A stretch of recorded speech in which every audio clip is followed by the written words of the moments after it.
यूडोटेरिया ESI prelims practice set के अंतर्गत आज का वीडियो है प्रैक्टिस सेट नंबर 7 और यह प्रैक्टिस सेट यूडोटेरिया इन्फोर्समेंट सब इंस्पेक्टर के बुक से लिया गया है।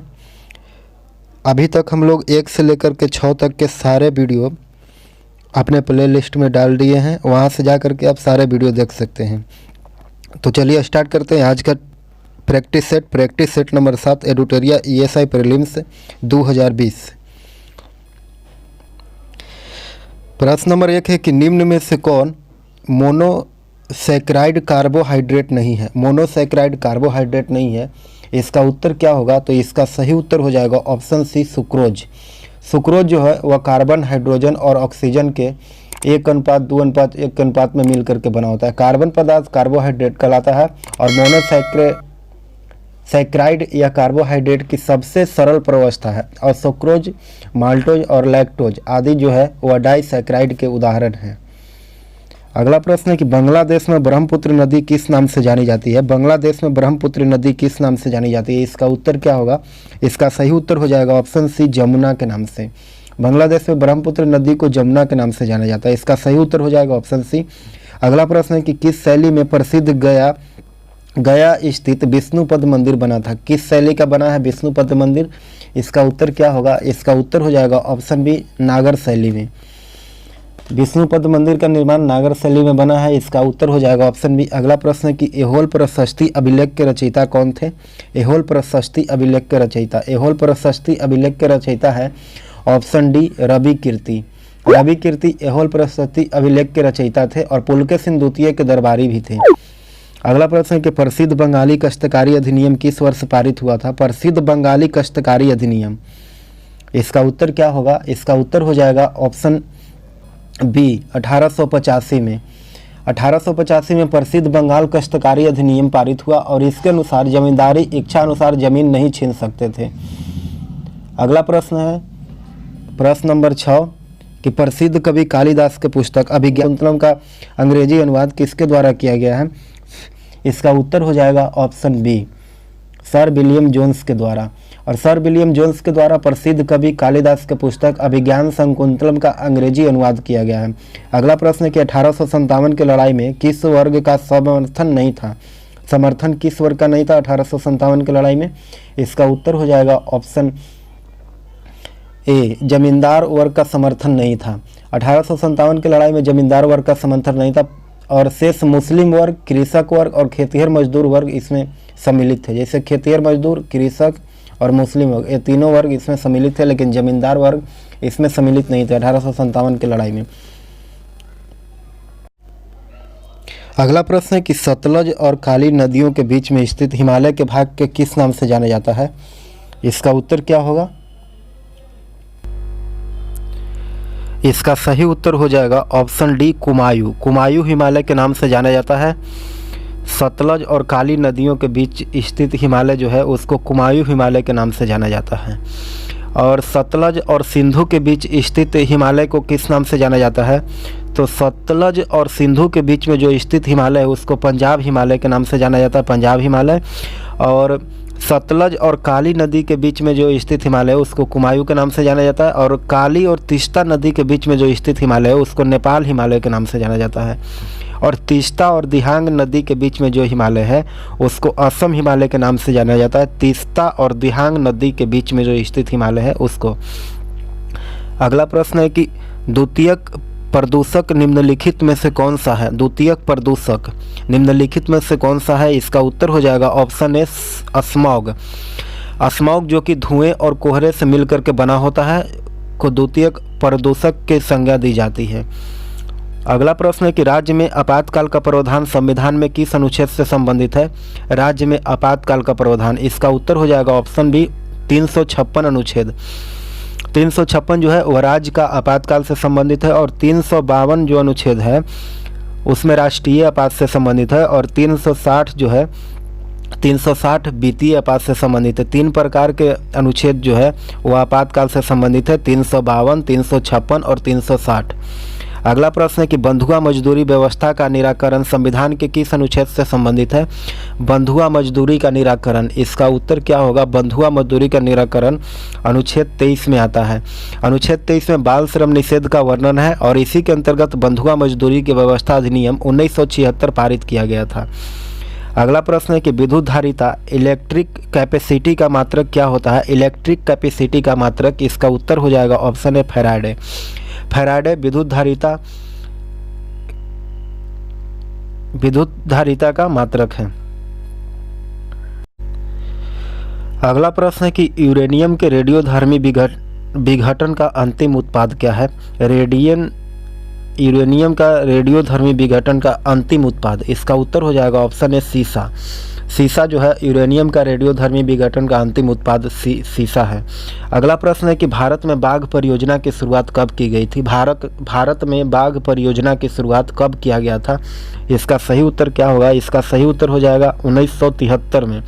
बाघ परियोजना 1973 में आया था और हाथी परियोजना जो है वह 1992 में आया था, हाथी परियोजना। और गेंडा परियोजना जो है वह 1987 में आया था, गेंडा परियोजना। और घड़ियाल परियोजना जो है वो घड़ियाल प्रजनन परियोजना वह 1975 में आया था। अगला प्रश्न है सुमेलित कीजिए जलप्रपात और जिला। तो इसका उत्तर इस प्रकार है, काकोलत जलप्रपात जो है काकोलत जलप्रपात नवादा में स्थित है। और धुआं कुंड जो जलप्रपात है, धुआं कुंड जलप्रपात वह सासाराम में स्थित है। और दुर्गावती जलप्रपात जो है वह रोहतास में स्थित है। दुर्गावती जो है वह रोहतास इसका उत्तर हो जाएगा। इसका सही उत्तर हो जाएगा ऑप्शन डी 131। अगला प्रश्न है कि वरुण नौसैनिक अभ्यास किन दो देशों के मध्य किया जाने वाला युद्धाभ्यास है? वरुण नौसैनिक अभ्यास जो है वह किन दो देशों के बीच किया जाने वाला अभ्यास है? इसका सही उत्तर क्या होगा? इसका सही उत्तर हो जाएगा ऑप्शन बी, भारत और फ्रांस के बीच। भारत और फ्रांस के मध्य वरुण नौसैनिक अभ्यास संपन्न किया जाता है। अगला प्रश्न है कि निम्नलिखित में से कौन सा युग्म सुमेलित युग्म है? इसका सही उत्तर क्या होगा? इसका उत्तर हो जाएगा ऑप्शन बी, वांडीवास का युद्ध जो है वह फ्रांसीसी विरुद्ध ईस्ट इंडिया कंपनी के बीच हुआ था। इसका उत्तर हो जाएगा ऑप्शन बी, वांडीवास का युद्ध फ्रांसीसी और ईस्ट इंडिया कंपनी 1760 में हुआ था। और आगे देखेंगे बक्सर का युद्ध जो है वह मीर कासिम और हेक्टर मुनरो, बक्सर का युद्ध मीर जफर और विरुद्ध क्लाइव से साथ नहीं हुआ था। इसका है मीर कासिम और हेक्टर मुनरो 1764 में हुआ था। और अगला है जालियांवाला युद्ध। जालियांवाला बाग जो हुआ था, जालियांवाला युद्ध डलहौजी के विरुद्ध मराठे के साथ नहीं हुआ था, यह गलत है। जालियांवाला बाग युद्ध जो है वह रॉलेट एक्ट के विरुद्ध 1919 में हुआ था, न कि डलहौजी के विरुद्ध। अगला है खेड़ा का युद्ध। खेड़ा का युद्ध जो है वह निजाम के विरुद्ध ईस्ट इंडिया कंपनी के साथ नहीं हुआ था, यह साहू और ताराबाई के साथ हुआ था। इसका हो जाएगा निजाम और ईस्ट इंडिया कंपनी जो है वह गलत है। अगला प्रश्न है कि पांडिचेरी के संधि किसके बीच हुआ था? पांडिचेरी के संधि किसके बीच हुआ था? इसका उत्तर हो जाएगा ऑप्शन सी, अंग्रेज और फ्रांसीसी के बीच। द्वितीय कर्नाटक युद्ध 1749 से लेकर के 54 के दौरान अंग्रेजी और फ्रांसीसियों के बीच पांडिचेरी का संधि हुआ था। पांडिचेरी का संधि कब हुआ था? तो 1749 से लेकर के 1754 तक। अगला प्रश्न है कि the economic history of India में धन के निष्कासन के सिद्धांत की व्याख्या की गई है और इस पुस्तक के लेखक कौन है? The economic history of India, पुस्तक के नाम है the economic history of India में धन के निष्कासन के सिद्धांत। इसका उत्तर क्या होगा? इसका उत्तर हो जाएगा ऑप्शन सी, ऑप्शन सी सही उत्तर हो जाएगा रमेश चंद्र दत्त इसका उत्तर हो जाएगा। अगला प्रश्न है कि निम्नलिखित में से कौन सुमेलित नहीं है? नीचे दिया गया है कुटे में पत्रिका और उसके संस्थापक या फिर प्रकाशन। पहला है अमृत बाजार पत्रिका। अमृत बाजार पत्रिका के संस्थापक कौन है? तो अमृत बाजार पत्रिका वह शिशिर कुमार घोष हैं।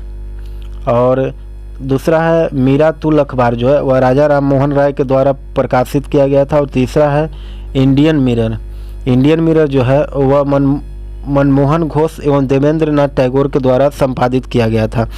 और चौथा है द लीडर। तो द लीडर पत्रिका के संपादन मदन मोहन मालवीय, गोपाल कृष्ण गोखले गलत होगा। इसका संपादन जो है वह मदन मोहन मालवीय के द्वारा किया गया था। उनकी एक अन्य पत्रिका है अभियुदय। अगला है नाभिक की खोज किसने किया था? नाभिक की खोज किसने किया था? इसका उत्तर क्या होगा? इसका उत्तर हो जाएगा ऑप्शन बी रदरफोर्ड। रदरफोर्ड ने नाभिक की खोज 1911 में किया था। अगला प्रश्न है कि दूध उदाहरण किसका है? दूध जो है वह किसका उदाहरण? अगला प्रश्न है कि सुपीरियर झील किन दो देशों के बीच स्थित है? सुपीरियर झील जो है वह किन दो देशों के बीच स्थित है? तो इसका उत्तर हो जाएगा ऑप्शन सी अमेरिका एवं कनाडा के बीच। सुपीरियर झील अमेरिका और कनाडा के मध्य स्थित है, जो कि विश्व के सबसे बड़ी ताजे पानी का झील है। अगला प्रश्न है कि जीडीपी का आंकड़ा कौन जारी करता है? जीडीपी का आंकड़ा कौन जारी करता है? इसका उत्तर हो जाएगा ऑप्शन सी एनएसएसओ। जीडीपी के आंकड़े एनएसएसओ के द्वारा जारी किया जाता है और हाल ही में एनएसएसओ और सीएसओ का विलय एनएसओ में कर दिया गया है। अगला प्रश्न क्या है? तो अगला प्रश्न है कि भारतीय समुद्री विश्वविद्यालय कहाँ स्थित है? भारतीय समुद्री विश्वविद्यालय, इसका उत्तर हो जाएगा ऑप्शन बी चेन्नई में। भारतीय समुद्री विश्वविद्यालय चेन्नई में स्थित है, जबकि समुद्री विज्ञान संस्थान जो है वह गोवा में स्थित है। समुद्री विज्ञान संस्थान और भारतीय समुद्री विश्वविद्यालय जो है वह चेन्नई में है। अगला प्रश्न है कि मोपला विद्रोह के मुख्य नेता कौन थे? मोपला विद्रोह के मुख्य नेता, तो मोपला विद्रोह 1921 में हुआ था और यह विद्रोह केरल में हुआ था, मालाबार तट स्थित केरल में। तो इसका उत्तर हो जाएगा ऑप्शन सी। इसके नेता थे अली मुसलियार। मोपला विद्रोह 1921 केरल मालाबार तट के निकट हुआ, जिसके प्रमुख नेता अली मुसलियार थे। अगला प्रश्न है कि वर्ष 1922 में कांग्रेस के गया अधिवेशन के सभापतित्व किसने किया था? वर्ष 1922 में कांग्रेस के गया अधिवेशन के सभापतित्व किसने किया था? इसका उत्तर हो जाएगा ऑप्शन डी चित्तरंजन दास ने। 1922 में कांग्रेस के गया अधिवेशन की अध्यक्षता देशबंधु चित्तरंजन दास ने किए थे। अगला प्रश्न है कि इनमें से कौन सा पौधा नाइट्रोजन स्थिरीकरण में सहायक नहीं है? नाइट्रोजन स्थिरीकरण में सहायक नहीं है, इसका उत्तर क्या होगा? इसका उत्तर हो जाएगा ऑप्शन डी धान। धान का पौधा जो है वह खास करके दलहन नाइट्रोजन के रूप में नाइट्रोजन प्राप्त करते हैं और राइजोबियम नामक जीवाणु जो है वह नाइट्रोजन के मृदा में स्थिरीकरण करते हैं। धान का पौधा जो है वह नाइट्रोजन के स्थिरीकरण में सहायक नहीं होता है। अगला प्रश्न है कि निम्नलिखित में से कौन मछली नहीं है? निम्नलिखित में से कौन मछली नहीं है? इसका उत्तर क्या होगा? इसका उत्तर हो जाएगा ऑप्शन ए स्टार फिश जो है वह मछली नहीं है। स्टार फिश इकाइनोडर्मेका संघ का समुद्री जंतु है, जिसमें जल संवहन तंत्र पाया जाता है तथा पुनरुत्पादन की विशेष क्षमता होती है, इसलिए इसका उत्तर हो जाएगा ऑप्शन है स्टार फिश। अगला प्रश्न है कि ट्राइसेम योजना निम्न में से किससे संबंधित है? ट्राइसेम योजना, तो ट्राइसेम योजना जो है वह ग्रामीण विकास से संबंधित है। ट्राइसेम के फुल फॉर्म हो जाएगा transforming of rural youth for self employment. इसकी स्थापना 1979 में शुरू किया गया था और यह ग्रामीण विकास से संबंधित है। ट्राइसेम योजना ग्रामीण विकास से संबंधित है। अगला प्रश्न है कि गरीबी उन्मूलन का नारा किस पंचवर्षीय योजना में दिया गया था? गरीबी उन्मूलन का नारा किस पंचवर्षीय योजना में दिया गया था? इसका उत्तर क्या होगा? इसका सही उत्तर हो जाएगा ऑप्शन डी छठी पंचवर्षीय योजना में दिया गया था। छठी पंचवर्षीय योजना 1980 से लेकर के 85 तक, 1980 से लेकर के 85 तक, और इसमें दिया गया था गरीबी हटाओ का नारा। और ध्यान देने योग्य बात यह है कि पांचवी पंचवर्षीय योजना 1774 से लेकर के 78 तक गरीबी उन्मूलन पर बल दिया गया था, जबकि गरीबी हटाओ का नारा 1980 से लेकर के 1985 तक छठी पंचवर्षीय योजना में। अगला प्रश्न है कि राज्यसभा सांसद को संविधान के किस अनुच्छेद के अंतर्गत राज्य सूची से विधि बनाने के अधिकृत कर सकती है? इसका उत्तर क्या होगा? इसका सही उत्तर हो जाएगा ऑप्शन बी अनुच्छेद 249। अनुच्छेद 249 राज्यसभा सांसद को राज्य सूची में शामिल विषयों पर विधि बनाने हेतु अधिसूचित कर सकती है।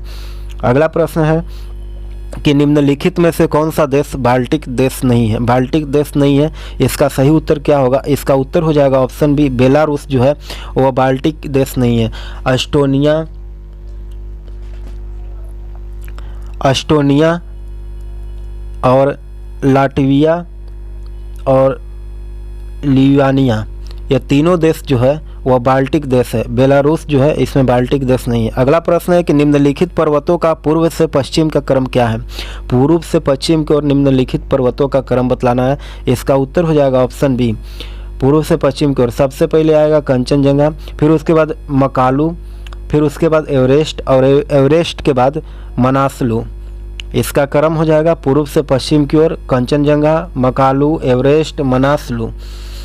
अगला प्रश्न है कि आधुनिक भारत का प्रथम राष्ट्रवादी कवि किसे कहा जाता है। आधुनिक भारत का प्रथम राष्ट्रवादी कवि, इसका सही उत्तर क्या होगा। इसका सही उत्तर हो जाएगा ऑप्शन सी। ऑप्शन सी इसका उत्तर हो जाएगा हेनरी विलियम डेरोजियो को। हेनरी विलियम डेरोजियो जिनके द्वारा यंग बंगाल आंदोलन की शुरुआत किया गया था और इन्हें आधुनिक भारत का प्रथम राष्ट्रवादी कवि भी कहा जाता है। अगला प्रश्न है कि कौन व्यक्ति तीनों गोलमेज सम्मेलन में उपस्थित नहीं थे। तीनों गोलमेज सम्मेलन में उपस्थित नहीं थे, इसका उत्तर क्या होगा। इसका सही उत्तर हो जाएगा ऑप्शन ए इसका उत्तर हो जाएगा ऑप्शन ए मोहम्मद अली जिन्ना। मोहम्मद अली जिन्ना जो है वह तीनों गोलमेज सम्मेलन में उपस्थित नहीं थे और शेष तीनों व्यक्ति तीनों गोलमेज सम्मेलन में उपस्थित है। तीनों में हो जाएंगे पहले तेज बहादुर सप्रू और आगा खान और बाबा साहेब अम्बेडकर। ये तीनों जो है ये तीनों गोलमेज सम्मेलन में उपस्थित है और गोलमेज सम्मेलन 1930 से लेकर के 1925 के मध्य संपन्न हुआ था। अगला प्रश्न है कि भारतीय संविधान में संशोधन के शक्ति एवं प्रक्रिया का वर्णन निम्न में से किस अनुच्छेद में है। भारतीय संविधान में भाग 20 में इसका उत्तर हो जाएगा, कहता है कि अनुच्छेद 368 में यह सम्मिलित है। 368 इसका उत्तर हो जाएगा ऑप्शन डी, भाग 20 और अनुच्छेद 368 में संविधान के संशोधन के शक्ति और प्रक्रिया का वर्णन किया गया है। 368 भाग 20। अगला प्रश्न है कि निम्न में से कौन विषय समवर्ती सूची के अंतर्गत नहीं आता है। तो समवर्ती सूची के अंतर्गत कौन सा विषय है जो नहीं आता है। इसका उत्तर क्या होगा। इसका सही उत्तर हो जाएगा ऑप्शन डी। ऑप्शन डी जो है वह नहीं आता है। पंचायती राज जो है वह समवर्ती सूची के अंतर्गत नहीं आता है। पंचायती राज स्थानीय शासन राज्य सूची का विषय है। अगला प्रश्न है कि जल में वायु का बुलबुला किसके भांति व्यवहार करता है। जल में वायु का बुलबुला, इसका उत्तर क्या होगा। इसका उत्तर हो जाएगा ऑप्शन डी, अवतल लेंस के तहत। अगला प्रश्न है कि निम्नलिखित में सुमेलित करें। एक तरफ दिया गया है सूची 1 में विद्रोह और सूची 2 में नेता। पहला है संथाल विद्रोह। संथाल विद्रोह जो है वह सिन्हो व कान्हू इसके नेता थे, सिन्हो व कान्हू, और यह 1855 से लेकर के 1856 में संपन्न हुआ था। और अगला है रामोसी विद्रोह। रामोसी विद्रोह जो है इसके नेता थे चित्तर सिंह और यह विद्रोह 1822 से लेकर के 1839 तक हुआ। अगला प्रश्न है अगला ऑप्शन है कोल विद्रोह। कोल विद्रोह के नेता जो है वो बुद्धो भगत इसका उत्तर हो जाएगा और यह विद्रोह 1830 से लेकर के 1831 तक संपन्न हुआ। और अगला है पागलपंथी विद्रोह। पागलपंथी विद्रोह जो है वह करम शाह और टीपू मूर इसके नेता हैं। मजमून शाह व चिराग अली इसके नेता नहीं होंगे, ये गलत है। इसका उत्तर हो जाएगा ऑप्शन डी, पागलपंथी विद्रोह, मजमून शाह व चिराग अली। जो कि अगला प्रश्न है कि निम्नलिखित युद्ध का कालक्रम अनुसार व्यवस्थित करें। इसका उत्तर क्या होगा। इसका सही उत्तर हो जाएगा ऑप्शन डी। ऑप्शन डी इसका उत्तर हो जाएगा दो।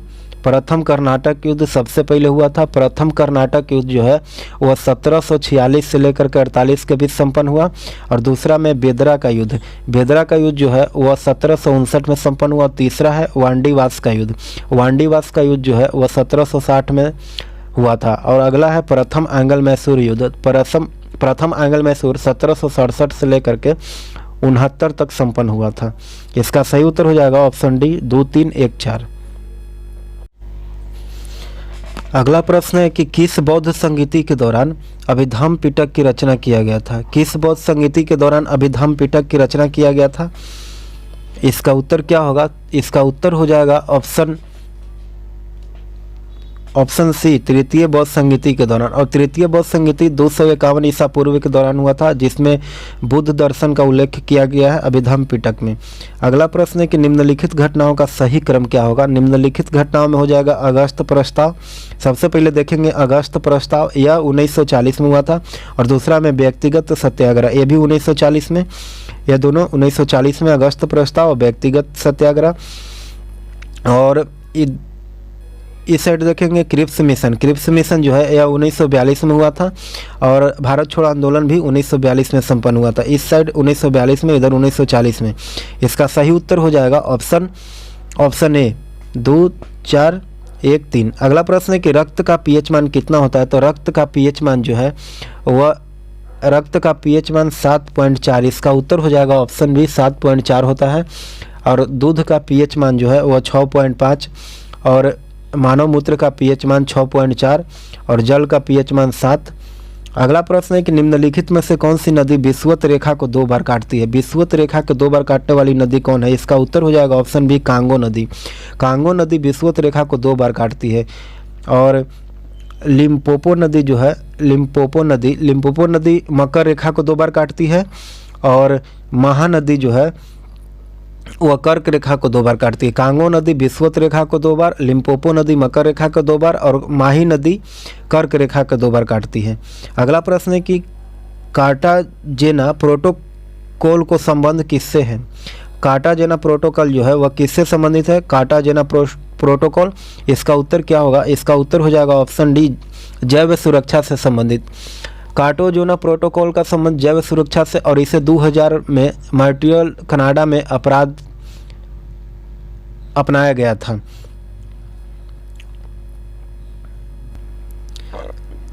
अगला प्रश्न है कि भारी जल का रासायनिक फार्मूला क्या होता है। भारी जल का रासायनिक फार्मूला, इसका उत्तर हो जाएगा ऑप्शन बी D2O।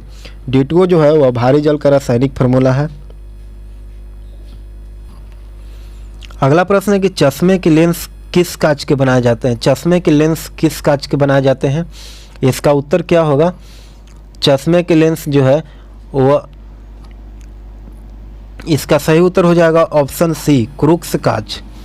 क्रूक्स कांच यह दुर्लभ मृदा तत्व के ऑक्साइड जैसे सीरियम ऑक्साइड और इससे चश्मे का लेंस बनाए जाते हैं, जिसे क्रूक्स कांच कहते हैं। अगला प्रश्न है कि 23वें राष्ट्रीय युवा अगला प्रश्न है कि 23वें राष्ट्रीय युवा उत्सव का आयोजन कहाँ किया गया था। 23वें राष्ट्रीय युवा उत्सव, इसका उत्तर हो जाएगा ऑप्शन सी लखनऊ में। युवा मामले के खेल मंत्रालय उत्तर प्रदेश के लखनऊ में 23वें राष्ट्रीय युवा उत्सव का आयोजन स्वामी विवेकानंद के जन्म दिवस यानी 12 जनवरी को किया गया था। अगला प्रश्न क्या है कि दुनिया का पहला वेल बीइंग बजट जहां आर्थिक विकास के जगह लोगों के कल्याण को प्राथमिकता दी गई, किस देश ने जारी किया है। इसका उत्तर हो जाएगा ऑप्शन बी न्यूजीलैंड ने। दुनिया का पहला वेल बीइंग बजट पेश करने वाला देश न्यूजीलैंड बना है। अगला प्रश्न है कि किस देश ने अपना पहला मंगल मिशन लॉन्च किया, जिसका नाम है होप मार्स मिशन रखा गया। होप मार्स मिशन, यह मंगल मिशन किस देश के द्वारा जारी किया गया है। इसका उत्तर हो जाएगा ऑप्शन सी UAE के द्वारा। UAE के द्वारा अब पहला मंगल मिशन होप जापानी स्पेस सेंटर से जुलाई 2020 में लॉन्च किया गया। अगला प्रश्न है कि कोविड-19 आपदा से निपटने के लिए भारत सरकार द्वारा किस आपदा प्रबंधन अधिनियम को लागू किया गया है। कोविड-19 से निपटने के लिए इसका उत्तर हो जाएगा आपदा प्रबंधन अधिनियम 2005 को। ऑप्शन सी सही उत्तर हो जाएगा। अगला प्रश्न है कि अमेरिकी राष्ट्रपति डोनाल्ड ट्रंप के स्वागत में भारत सरकार ने किस कार्यक्रम का आयोजन किया था। इसका उत्तर क्या होगा। इसका उत्तर हो जाएगा नमस्ते ट्रंप। ऑप्शन बी सही उत्तर हो जाएगा। और यह आयोजन 24 फरवरी को अहमदाबाद के मोन्टेरा स्टेडियम में डोनाल्ड ट्रंप के स्वागत में नमस्ते ट्रंप का कार्यक्रम आयोजित किया गया था। अगला प्रश्न है कि हाल ही में किस स्मार्टफोन कंपनी भारत में पहला 5G स्मार्टफोन लॉन्च करेगा। इसका उत्तर क्या होगा। इसका उत्तर हो जाएगा ऑप्शन सी रियलमी जो है वह भारतीय बाजार का पहला 5G smartphone X50 Pro 5G launch किया है। अगला प्रश्न है कि किस देश को द्वारा कृत्रिम सूरज बनाने की घोषणा की गई है। कृत्रिम सूरज बनाने की घोषणा जो है वह चीन के द्वारा किया गया है और चीन द्वारा कृत्रिम सूरज का निर्माण 2019 के अंत तक की जाने की घोषणा की गई थी चीन के द्वारा। और यह सूरज का नाम है HL2M टोकामाक।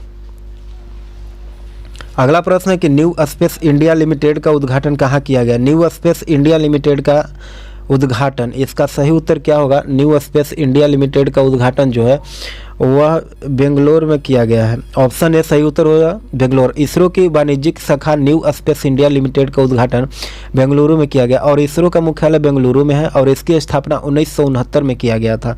अगला प्रश्न है कि ताइवान के नए प्रधानमंत्री कौन बने हैं। तो ताइवान के नए प्रधानमंत्री जो है वह त्सुसेंग चोंग बने हैं। ऑप्शन ए सही उत्तर हो जाएगा। अगला प्रश्न है कि मनरेगा के तहत श्रमिकों को रोजगार प्रदान करने के मामले में किस राज्य को देश में शीर्ष स्थान प्राप्त हुआ है। इसका सही उत्तर हो जाएगा ऑप्शन ए छत्तीसगढ़ को।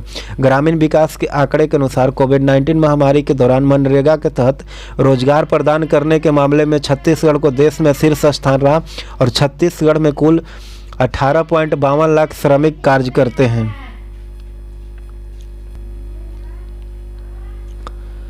अगला प्रश्न है कि वी आर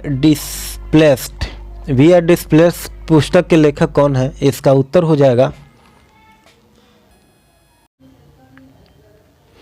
इसका सही उत्तर हो जाएगा ऑप्शन सी मलाला यूसुफजई।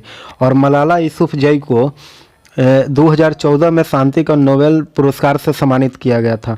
अगला प्रश्न है कि 22 मई 2020 को मनाया गया जैव विविधता दिवस का थीम क्या था। तो इसका उत्तर हो जाएगा option B our solutions are in nature. इसका सही उत्तर हो जाएगा ऑप्शन बी। अगला प्रश्न है कि ग्लोबल जेंडर गैप इंडेक्स 2020 में भारत का स्थान कैवा रहा। ग्लोबल जेंडर गैप इंडेक्स 2020 में भारत का स्थान, इसका उत्तर हो जाएगा ऑप्शन डी 112वां। और विश्व आर्थिक मंच के द्वारा जारी ग्लोबल जेंडर गैप इंडेक्स 2020 में भारत का 112वां स्थान प्राप्त हुआ और इसमें प्रथम स्थान जो है वह आइसलैंड को मिला था। अगला प्रश्न है कि पद्म पुरस्कार 2020 में कितने व्यक्तियों को मरणोपरांत सम्मानित किया गया। पद्म पुरस्कार से 2020 में कितने व्यक्तियों को मरणोपरांत सम्मानित किया गया। इसका सही उत्तर क्या होगा। इसका उत्तर हो जाएगा ऑप्शन बी 12 व्यक्तियों को। अगला प्रश्न है कि 92वां ऑस्कर पुरस्कार 2020 में सर्वश्रेष्ठ अभिनेत्री का खिताब किसे दिया गया है। 92वां ऑस्कर पुरस्कार 2020, इसका सही उत्तर क्या होगा। इसका उत्तर हो जाएगा ऑप्शन बी रेने जेलवेगर को। 92वां ऑस्कर पुरस्कार में सर्वश्रेष्ठ अभिनेत्री का खिताब रेने जेलवेगर को दिया गया और फिल्म जूडी के लिए तथा सर्वश्रेष्ठ अभिनेता का खिताब जैकिन फिनिक्स को दिया गया है।